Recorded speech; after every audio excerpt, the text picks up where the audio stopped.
Yo guys, check, kamusta mga idol? So ayan, mag-update tayo ngayong araw ng Monday. Gravity, sobrang init, grabe. Grabe yung init, no? Tumatago sa buto. Tumatago sa buto yung init. Grabe, so mag-update tayo ngayon mga idol. Medyo matindi, malupit ang mga news natin ngayon mga lods. Kailangan nyo malaman to para hindi kayo maiwan o hindi kayo mahuli mga idol, no, sa ngayong cycle na to. So ayan, bago tayo mag-start mga idol, alam niyo na, request lang ni Kuya Jeblo, palike ng ating video mga lods, no, like lang. At sa mga gusto ng ganitong content, no, everyday news, update sa crypto, NFT, something like that, mga trending news, subscribe na kayo sa ating channel mga idol, no. So umpisahan na natin to. Grabe to mga idol, no, binagsakan ng langit. Eto, pakikita nyo sa crypto bubble, boom, grabe. Ano yan? So eto yung mantra mga lodi, grabe, no, 87%. Grabe yan, no. Kung meron kang invest dyan, ako. Isa ka ng malupit, no? Malupit na nila lang. Parang ikaw na yung camel. Wala yung camel natin, hindi ko nahanda. Para sa mga mantra lang pala yun, no? Sayang. So bukas titignan natin kung up pa to. Lalagay natin. May nag-message nga sa akin, hindi lang camel eh, yung ano, yung baboy ramo. Umiiyak na baboy ramo. Grabe, sasabay natin yun sa susunod, no? So pero ito grabe, no, mantra 87% itong ohm, no. So tingnan natin yan. Ito yan, no, yung chart nila, no. Gravities mga idol, no. Isipin nyo, kahapon lang nasa 352. Ngayon lang pala, oh. No, kaninang madaling araw, oh, nasa 350 pesos, biglang boom, 26 pesos. Durog, 'di ba? Oh, mas biglang may naglong siguro dito kaya medyo umangat. May mga naglong, mga trader, hindi investor yun malamang, mga naglong. Oh, grabe, no? Bumagsak, nagkagulatan eh. Meron niyang post dito, mga idol, si JB. Hindi ko lang anong ibig sabihin ng JB. Siya pala, Jet Banner pala. sorry. Si Jet Banner. Ayan, sabi dito, Dear Mantra Chain, o si Richard Teng. Ito ata yung developers niyan. Ay, hindi. Oh, Head Regional Master CEO from Financial Service Regulatory. Ewan ko ba't niya tinagyan. So, CC Binance. So, ayan, si CC. Sabi dito, I invested $3.5 million into your RWA o Real World Asset Token, mga lodi. $3.5 million. Grabe yan, mga lodi. Ang laki niyan, mga idol, no? Dito daw, no, sa mantra, that investment is now worth barely 200,000 na lang, mga idol. A drop of over 90%. Grabe.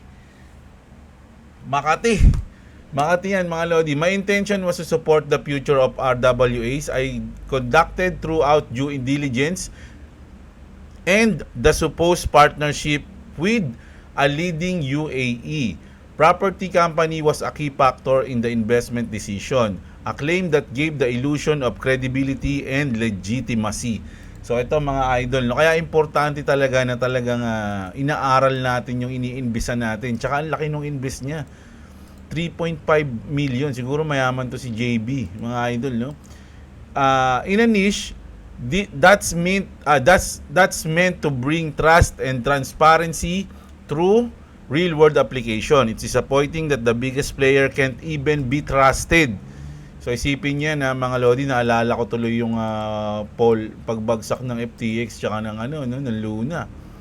It's now clear that those funds were funneled into the pockets of the Binance and OM teams in what looks like well orchestrated liquidity exit, mga idol. Grabe. So ano yun?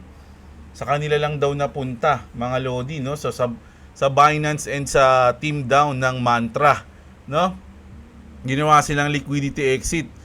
Had I know that my investment would be used to subsidize insiders instead of advancing the RWA ecosystem, I never would engage with this project.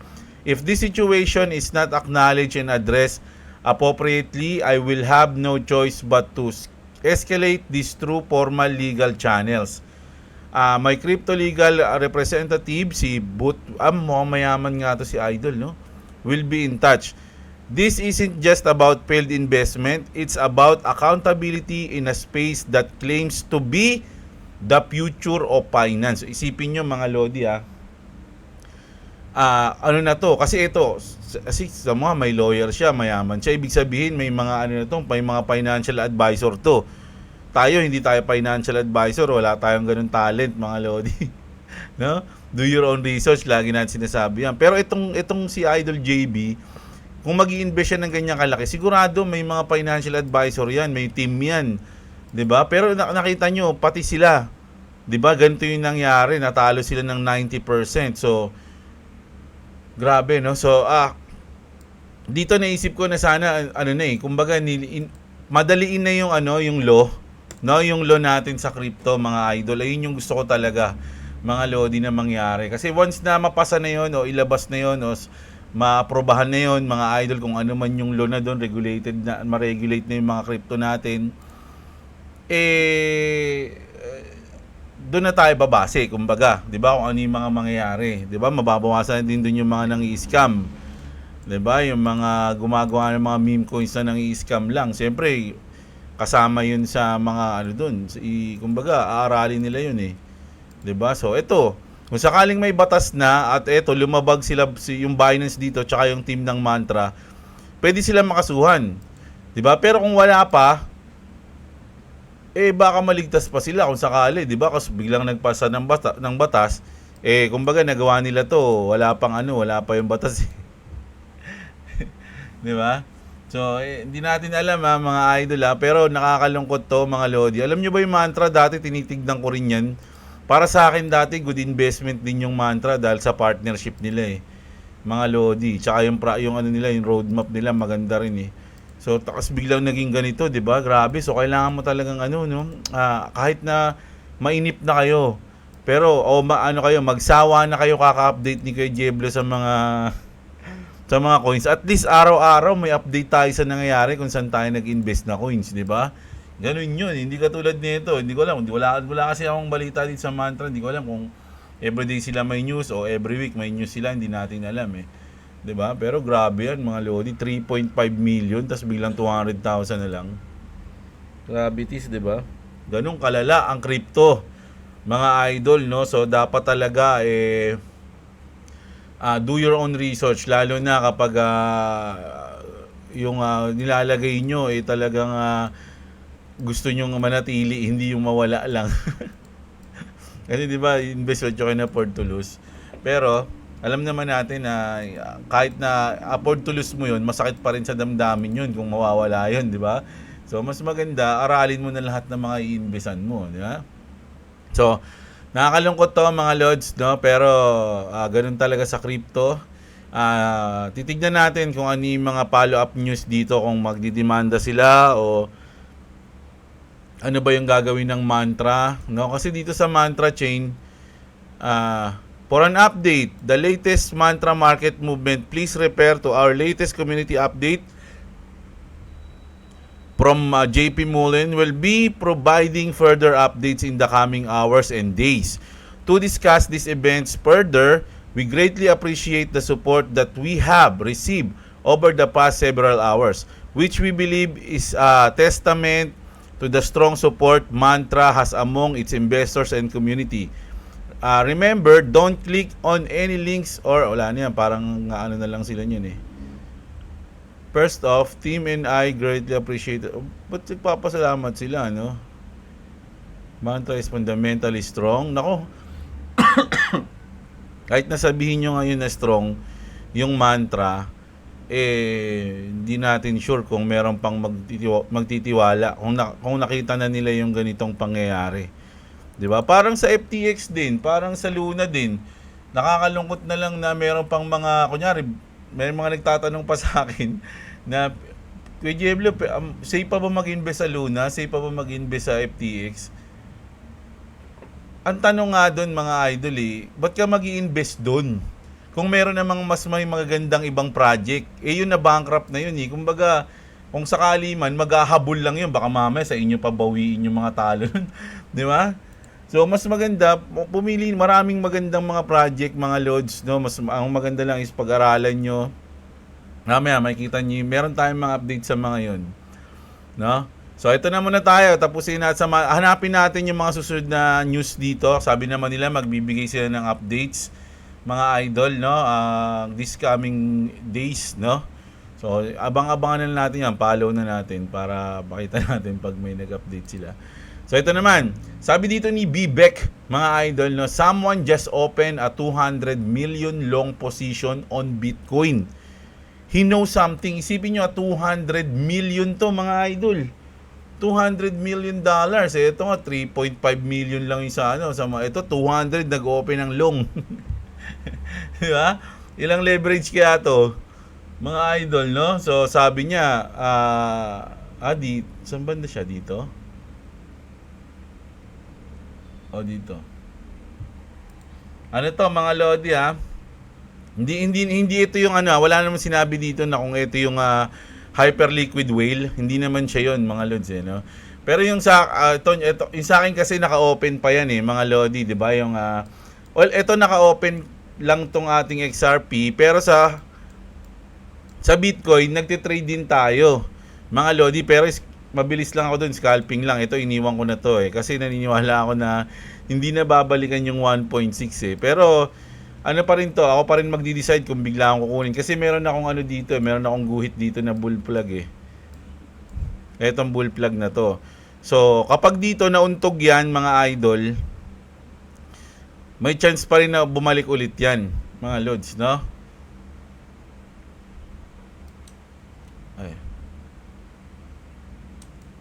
Ay, kagi ka. Nawala tuloy. Ang kalat kasi dito sa aking ano. Sorry keyboard ko. Kung ano-ano yung nauuntog tangina, wala naman nagalaw ko na ito. Ano-ano yung nauuntog Muntik pa matapon yung kape ko Gatas pala, wala na akong kape. Wala na akong kape, naubos na. Ayan, no? Itong bull plug natin.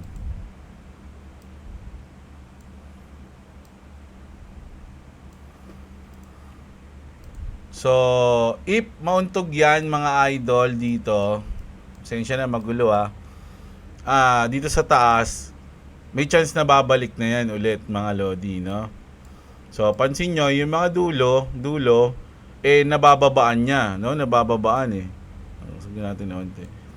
So, nagda-down pa siya. So, once na umabot na yan dito, tapos nauntog siya dyan, malaki na yung probability na i-take profit ko na yon. Kasi baka bumalik ulit yun at ubuti na siya dito, which is 1.4, di ba?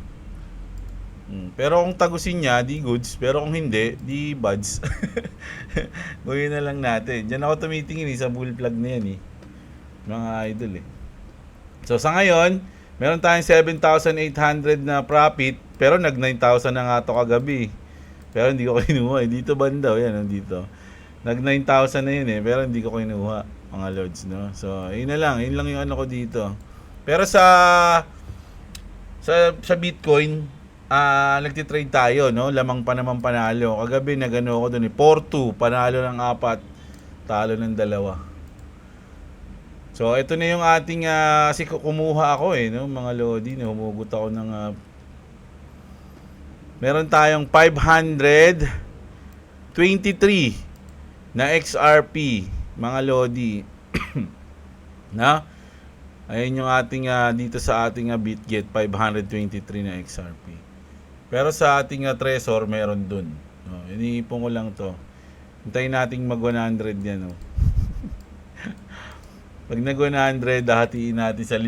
Yun na lang Ganoon na lang gagawin. Ang gulo ko, iba-iba ako ng isip So ito na.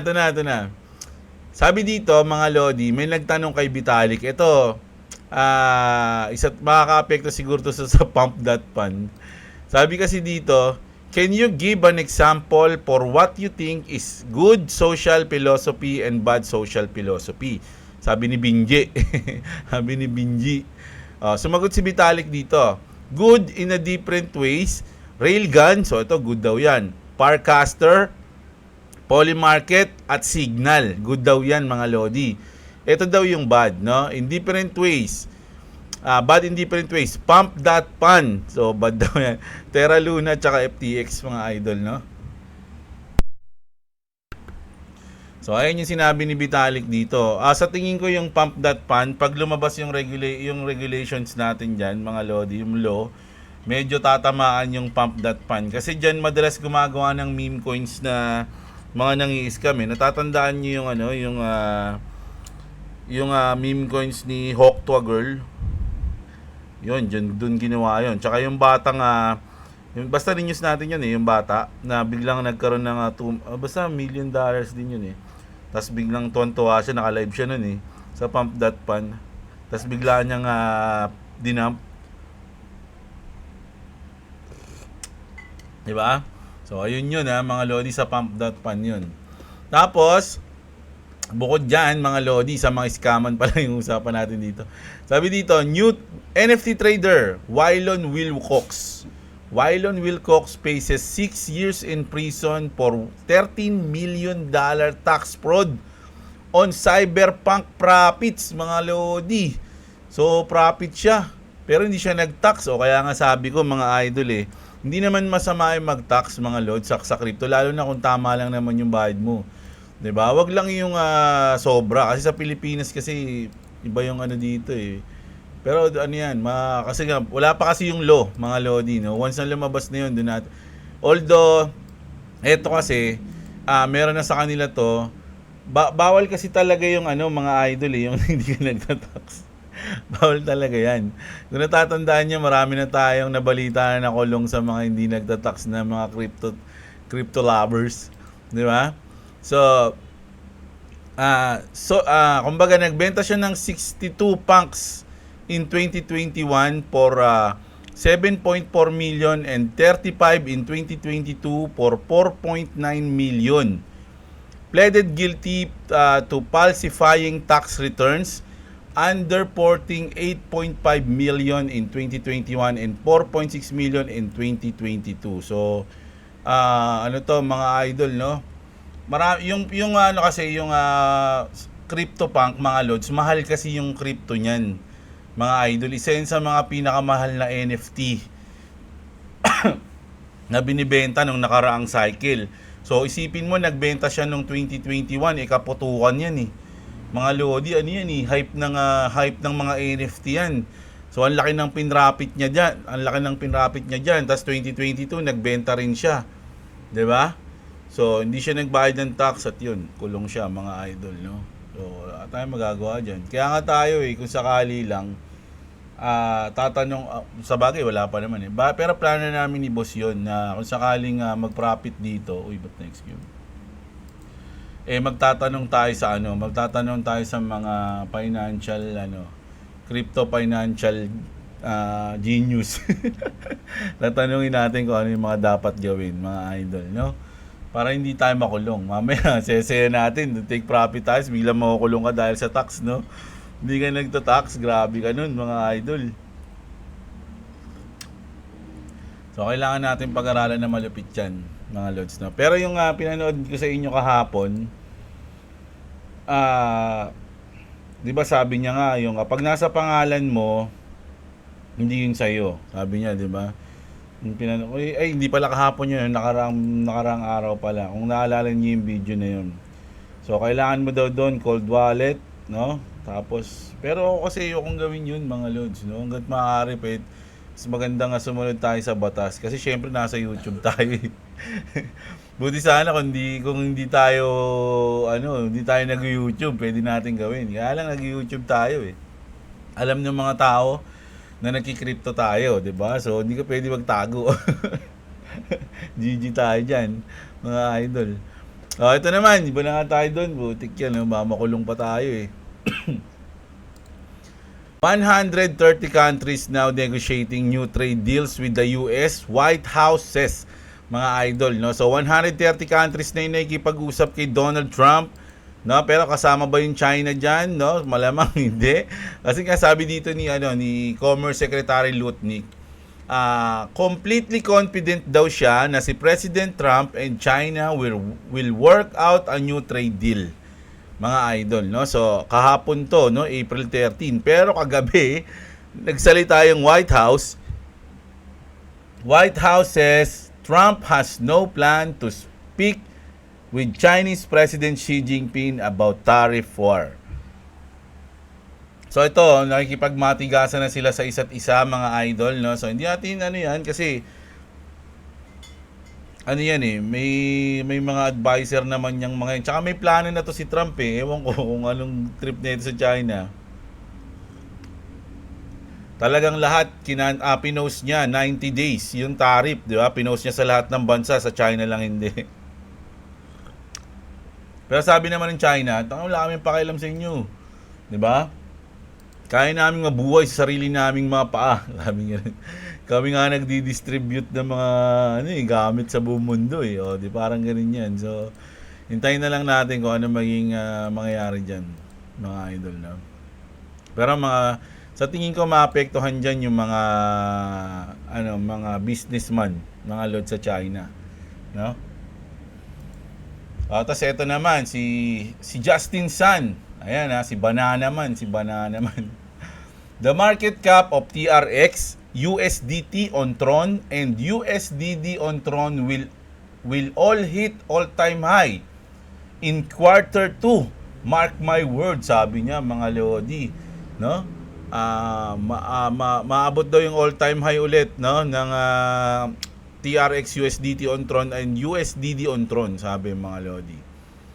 Si Justin Sun. Ito na yung sinasabi ko, mga Lodi, no?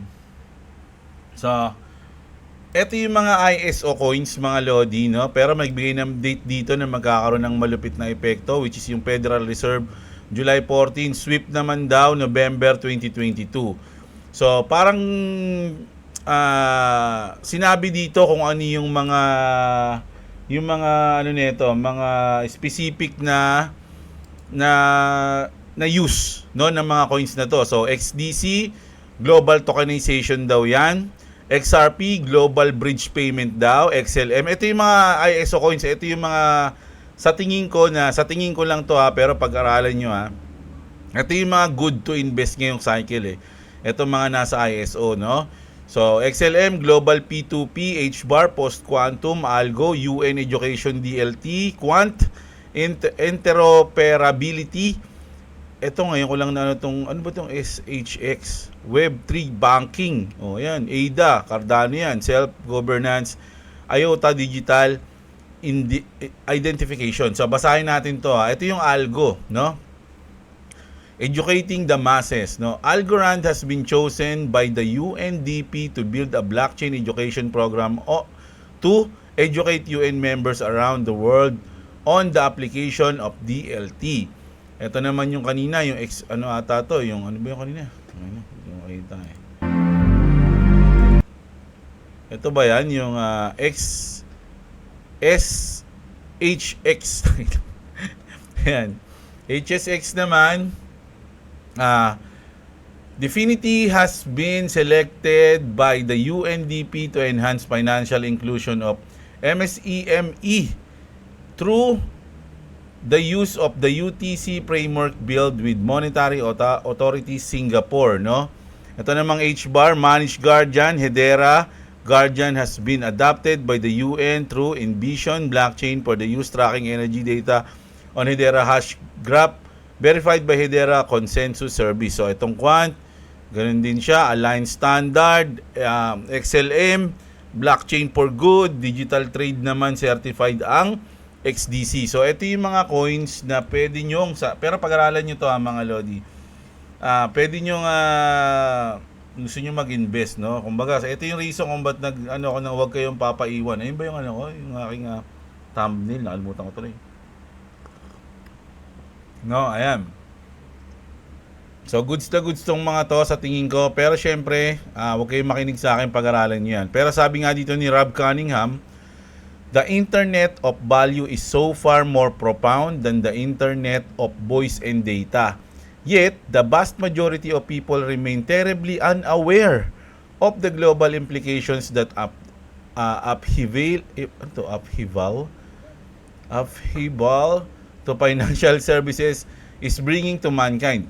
Money makes the world go round, and every aspect of money and our world relationship to and with monetary systems is being changed for the better forever right now. So, Stellar, XLM, Ripple, XRP, XDC, network, itong XDC, no? Knowledge, understanding, and wisdom. So, itong tatlo kasama din yan dito sa mga nabanggit nating coins kanina. No? So, ito yan, the X Factor. No? Sila yung mga nagsisimula sa X eh. No, ayun, tatlong shutoy. Sila yung nagsisimula, no? It's not all the money, it's all the money, all the goods, services, business, raw materials. So ayan, no. Ayan yung sinabi. So kayo mga idol hanapin nyo, lalo na sa mga bago. Pag-aralan nyo yan, no. Tapos ito naman syempre, the price holds above $2, no? ETF talks and chart pattern align. XRP yan, no? Nasa above $2 tayo. After you that, you need to check one. Okay, thank you. Welcome. Also, I was sleeping when I saw a bad dream. You have a bad dream? Yes. Oh, tulog ka na dun. Sige na. I'm going to tell you first. Mamaya na nag-record na. Uy, mamaya na. So, under pa rin tayo $2, mga idol, no? Sana ako, wala tuloy ako. Ayan, yan, no? Ito yung sabi dito, no? According to CFN article, XRP is expected to reach at least $30 this cycle. As the price holds above $2, traders are watching chart patterns and institutional interest. The ongoing SEC case and potential ETF approval are key factors influencing sentiment. Legal practice and ETF speculation fuel optimism. Ripple, Brad Garlinghouse revealed in a PAX business interview that Ripple and SEC staff had agreed on a settlement. So, yung ano talaga mga lodi, no, yung sa SEC versus Ripple, kailangan na lang niyan is yung formality, no? Formality na lang kasi sa tingin natin tapos na yan. Kaya lang syempre hindi pa rin na-announce ng SEC. So, marami pa rin naghihintay ng mga big institution. Mahirap kasi pumasok diyan tapos bigla pa lang, alam niyo yun, may nangyari ng ganun. So, hindi na nila isusugal yung unting oras na maghihintay ka na lang di ba? With Ripple reclaiming part of the 120 million in escrow, although the SEC hasn't voted yet, Garlinghouse stated, we've agreed to dismiss and move on, no? So, move on na yan mga lodi, no? So, sa tingin ko parang pinapatagal lang talaga nila yan. He also noted a more innovation-friendly tone from SEC under new leadership and called the potential approval of the spot ETF long overdue highlighting its importance for institutional access, no? Kasi yung bagong leader ngayon ng SEC na si Paul Atkins, no, sa tingin ko ano siya, prong crypto talaga yon mga idol, no? Marami siyang crypto, kaya lang wala daw siyang Bitcoin. Ayun kaya, ba't kaya? XRP chart. Pattern mirror historical bull cycle according to EGRA Crypto XRP may be repeating patterns from past rallies. On the bi-weekly chart, it has crossed above the 20 EMA and 33 MA signal that precedes major runs in 2017 and 2021, potentially breakout by September 2025. Nako, pasok to sa ano natin, no, sa month natin, no. Time cycle analysis suggests a breakout could happen by September 2025. Key resistance is at 2.40, no? A historical level tied to the point of control and decentralizing trend line. Descending trend line pala. A breakout above this could lead to target of $20 to $45 based on a previous cycle behavior, no? So kung uulitin niyo yung nangyari noong 2017 to 2021, maaring pumalo, no, yung XRP ng $27 to $45 mga idol. Ako nga sabi ko sa inyo, ulitin ko uli, no? 11 to 30 lang, masayang-masaya na ako ngayong taon, ngayong cycle, mga lodi, no? Pag pumasok ng $11 to $30, Goods na goods na yan, mga idol, no? Current market condition, XRP is trading around 2.12 with rising volume. Support is around 1.90, oh. Oh, nasan ba yung support natin? 1.5 yun. Oh, so hindi naabutin. Hindi, liquidation pala natin. Yung stop loss pala, I mean. Pero wala na, liquidation na rin yung sagad yun. No? So, hindi naabutin, no? Oh, and 2.40 is the next short-term resistance natin. So, 2.40 pala yung resistance, oh. Wala, hindi pa na ano. Dito yung dito banda. Sakto dun sa ano ko. Sa sinasabi ko. Oh. So pag na binasag niya yung resistance na yun. Ang inaguhitan ko na nga yun,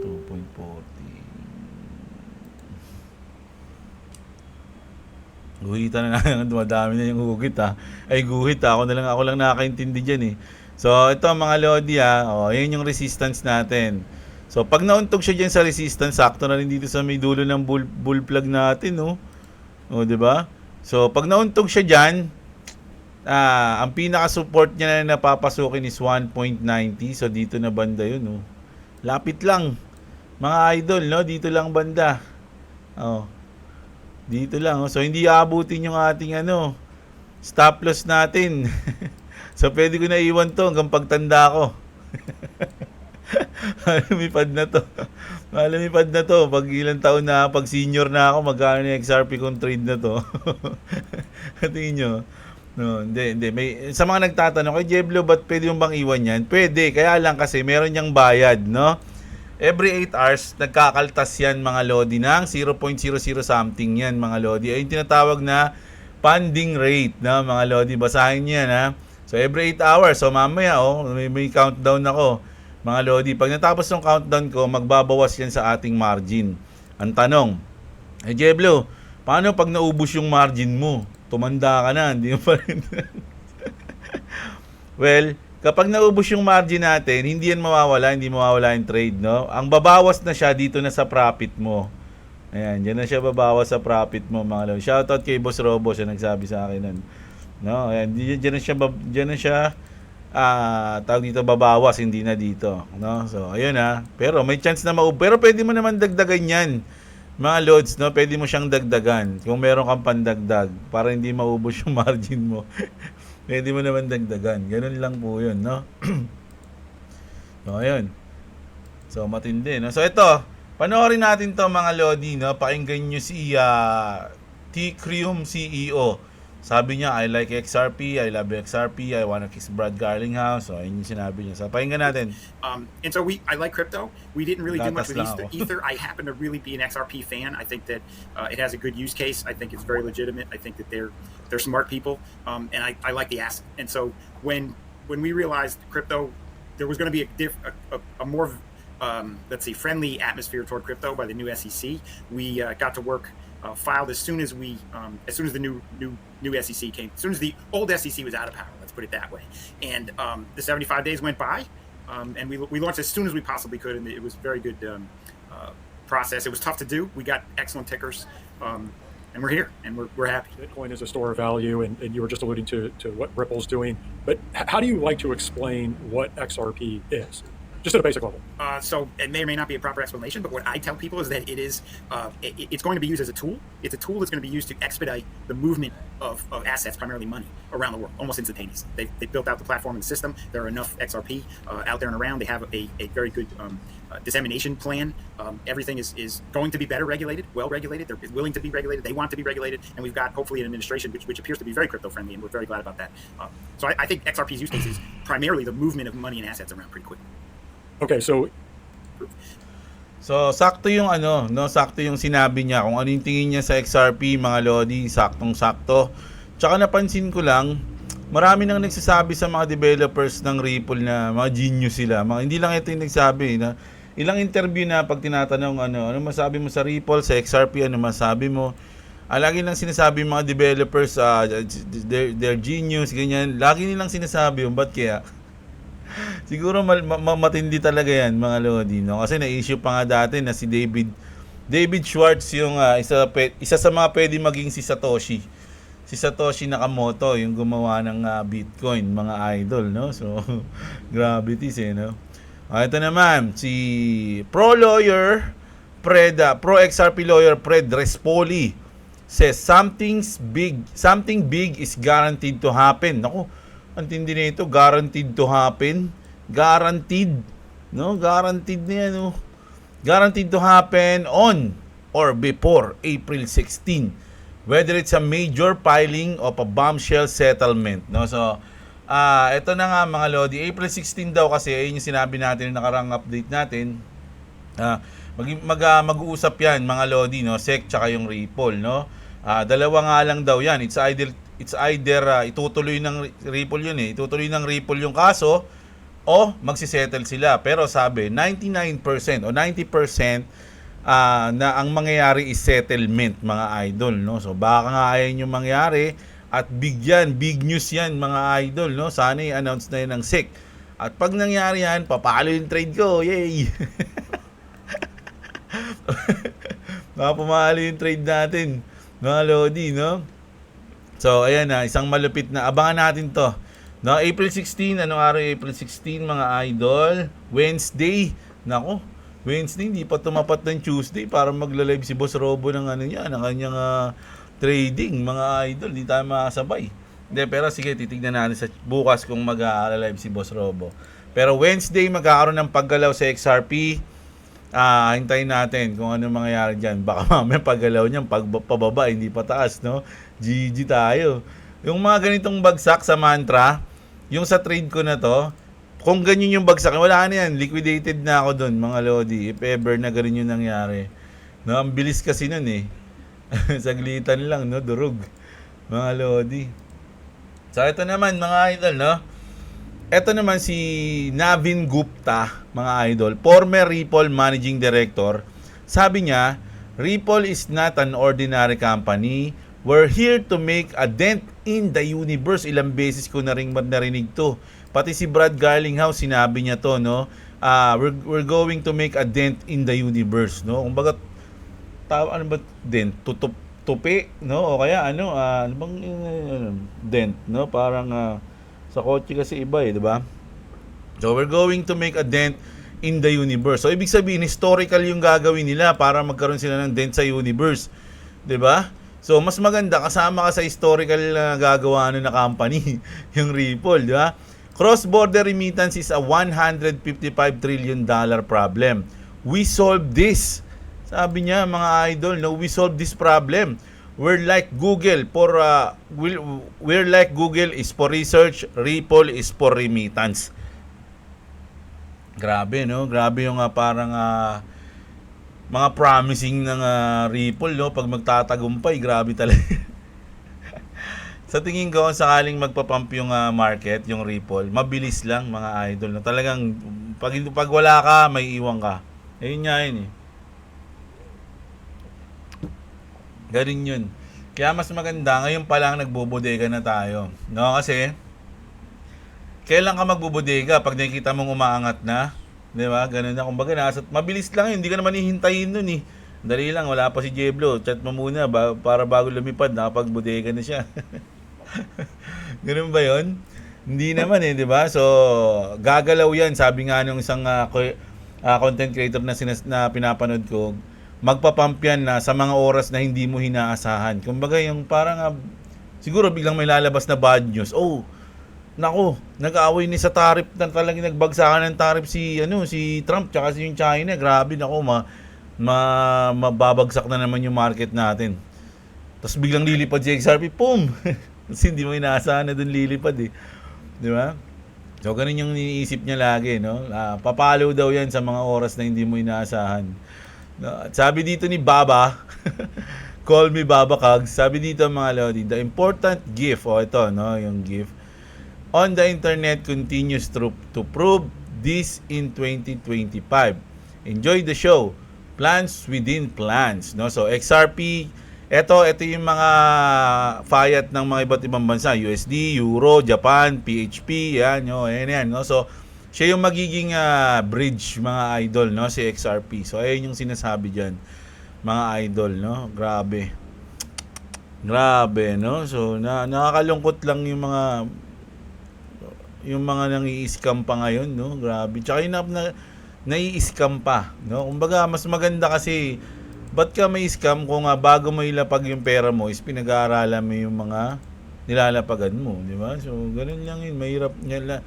Lalo na ngayon mga Lodi, kapag nag-umpisa ng magkaroon ng alt season, yung everyday puro positive, puro 20% up, 30% up, everyday, bawat gising mo, may ganun, 30% up. Ganun daw nun eh. Kasi hindi ko naranasan yun eh, mga Lodi eh. Sumali ako sa crypto, nasa tuktok na yung crypto, mga idol, no? So, bull market na, kumbaga, peak. Doon ako sumali sa crypto nung panahon ng Axie, and then doon na nagsimulang bumagsak pagkasali. Ako ata yung malas eh.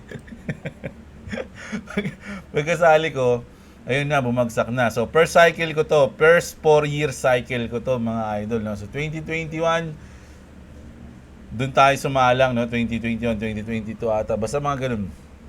And then ngayon, pero sabi ng mga kakilala ko, ganun daw yun pag kapag yung nasa euphoria ka na, yung bull market, everyday pagkagising mo, positive ka ng 20%, positive ka ng 30%, everyday, tuloy-tuloy daw yun. Tapos minsan mas mataas pa.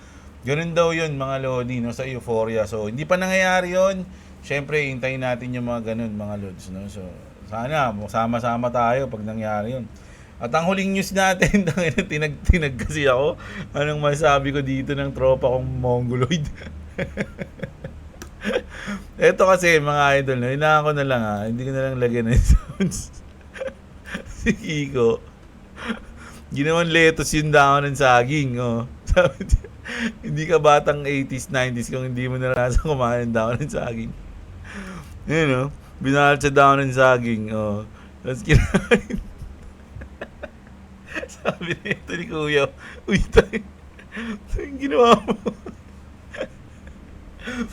Wala sa tropa ko. Ang masabi ko lang dito, nakakatawa sa Pilipinas, mga idol, no, na yung mga politiko naging Mongoloid pag eleksyon. Mongoloid eh. Diba? Ang daming paano nila, epektibo ba yan? Ang dami nang gumagawa niyan, no? Yung kakain sa plato, ay kakain sa baso, iinom sa plato. Para lang magmukha silang kumbaga, magmukha silang parang normal na Pilipino lang, hindi mayaman, di ba? Ganun yung ginagawa nila. Puta ragis yan. Ba't kailangan mong pagmukhang iba yung sarili mo, di ba? Kitang-kita naman pag nakaupo ka na, hindi ka naman ganun. Di ba? Doon pa lang sa ginagawa mo, halatang niloloko mo na yung mga tao eh. Diyan sa ginagawa mo na yan, pinapakita mo na agad naman loloko ka kasi niloloko mo na yung mga tao, di ba? Hindi naman kinakain yung balat ng saging. Ewan ko hindi kasi ako kumakain yan eh. Ganun talaga. Ayun lang yung news natin ngayon. Pahabol lang to eh. Nakakatawa kasi eh. So ayan. Ayun yung news natin, mga idol, no? So, bukas na ako magbabasa ng comment kasi alam nyo na, syempre, hindi naman tayo nakapag-update kahapon. So, tomorrow, babawi tayo sa inyo, mga idol, no? Sana i-like nyo yung video natin kahit pa paano enjoy nyo yung ating video. Pag na-enjoy nyo, like and subscribe po, no? Yun lang sa atin dyan. Comment kayo, mga idol, kung ano yung mga thoughts nyo sa buhay. Pwede nyo i-share dyan, kahit magtanong kayo, kahit tungkol sa problema nyo sa buhay, pwede nyo itanong dyan. Sagutin na lang natin. Pero hindi huwag kayo umasa na tama yung isasagot ko. If ever, no? So ayun lang, kita-kits tayo mga idol. Magandang araw sa inyo, mga kapatid. At What's up? Subscribe to channel, subscribe to me, and subscribe to Jablo. Bye-bye. tulog ka na ulit.